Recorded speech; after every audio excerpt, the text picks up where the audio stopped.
보라 나는 그들을 북쪽 땅에서 인도하며 땅끝에서부터 모으리라.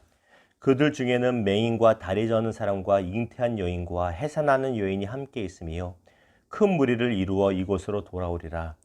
그들이 울며 돌아오리니 나의 인도함을 받고 강구할 때 내가 그들을 넘어지지 아니하고 물 있는 계곡에 곧은 길로 가게 하리라. 나는 이스라엘의 아버지요 에브라임은 나의 장자니라. 아멘. 오늘 말씀을 가지고 인도하시는 하나님의 손길이라는 주제 제목으로 주의 은혜를 같이 나누기를 원합니다. 하나님의 모습은 성경에 여러 가지로 나타납니다. 여러분이 기억하시는 하나님의 모습은 어떤 이미지입니까? 성경에는 많은 하나님의 이미지가 있지만 오늘 이 새벽에는 인도하시는 하나님의 이미지에 대해서 같이 성경을 통해서 나누기를 원합니다. 자, 아브라함이 길을 떠날 때 갈 바를 알지 못했지만 하나님이 약속하신 가나안 땅으로 인도하신 것을 보게 됩니다. 하나님은 우리의 여정 가운데 갈 바를 알지 못할 때 인도하시는 좋은 하나님이 되십니다.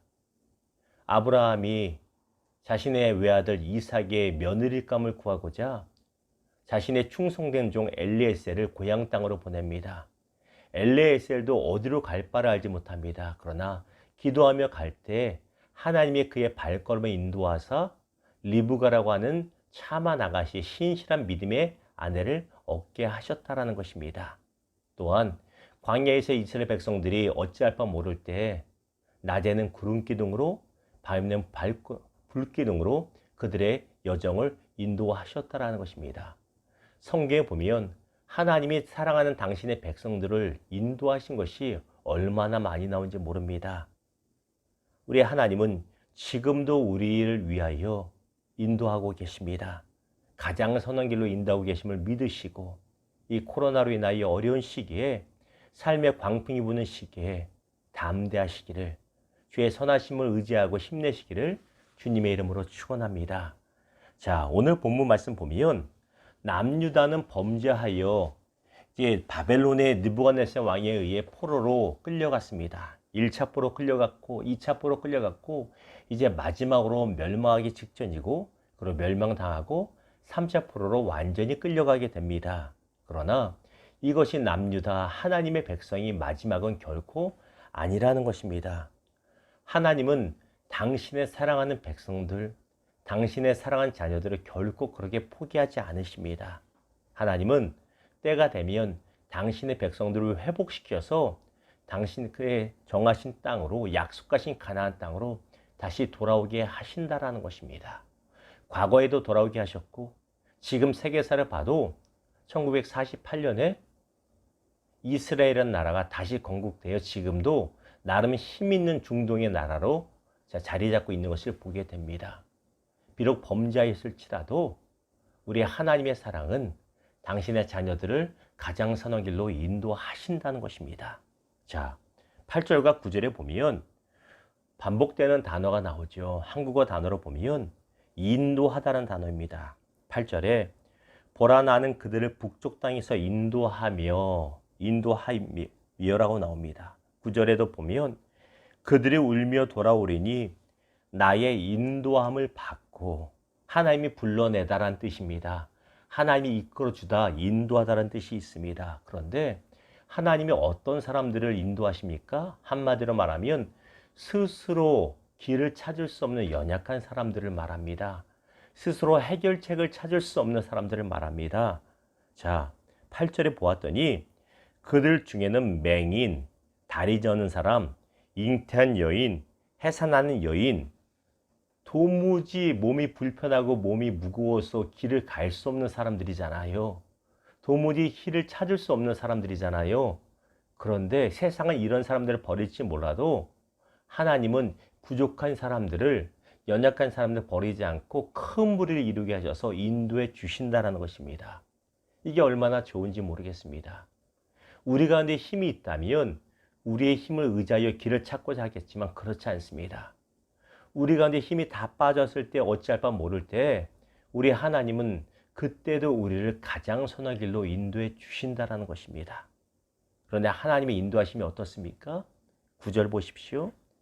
그들이 울며 돌아오리니 기뻐서만 울며 돌아오는데 내가 그들을 넘어지지 아니하고 넘어지지 않게 하신다는 것이에요. 분명히 8절에 보았더니 맹인 같고 다리 저는 사람 같고 배가 무거운 임신한 사람 같은데 넘어질 만한데 넘어지지 않게 보호해주시고, 왜?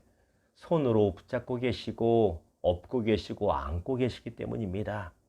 그리고 물 있는 계곡으로 가장 좋은 곳 쉴만한 물가로 우리 인도하신다라는 것입니다. 시편 기자인 다윗은 이 부분을 동일하게 자신의 삶을 통해서 고백합니다. 시편 23편 2절을 보았더니 우리가 잘 알죠. 저가 나를 푸른 풀밭에 누이시며 쉴만한 물가로 인도하시는도다.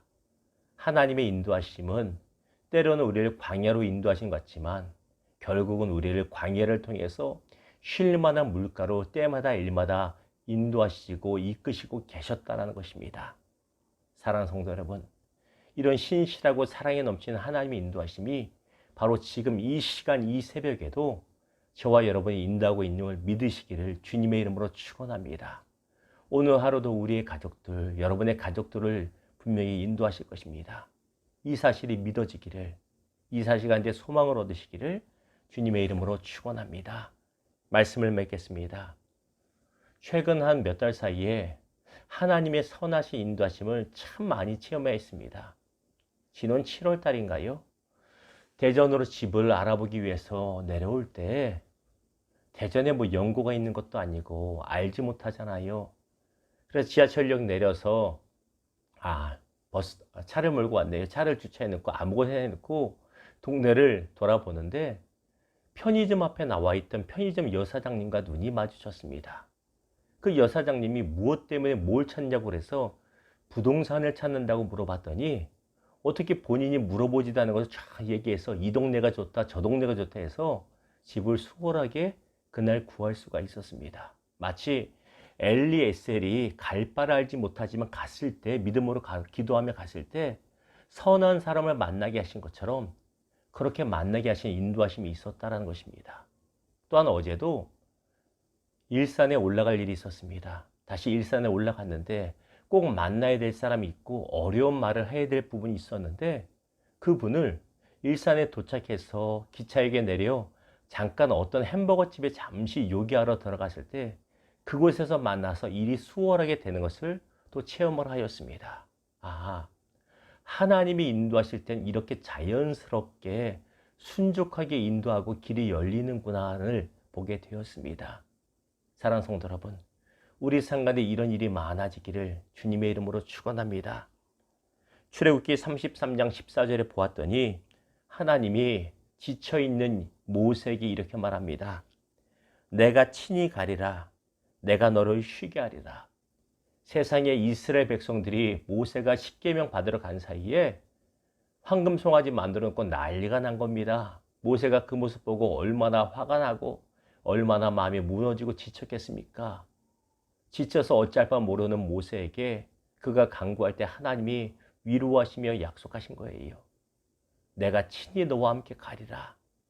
내가 함께 가서 너를 쉬게 해줄 거라고 말씀하십니다. 주님의 이 음성이 삶의 여정 가운데 지쳐있는 저와 여러분에게 큰 위로로 다가오는 이 새벽 되기를 주님의 이름으로 축원합니다. 그런데 그러기 위해서는 우리가 무엇을 해야 돼요? 기도해야 됩니다. 오늘 새벽 일어나 눈을 뜨는데 마음속에 들었던 감동은 그래, 벌써 금요일인데 바쁜 일주일이었는데 하나님이 어떻게 하든 기도 생활을 통해서 하루하루 인도하셨구나를 다시 한번 감사하고 기도하였습니다.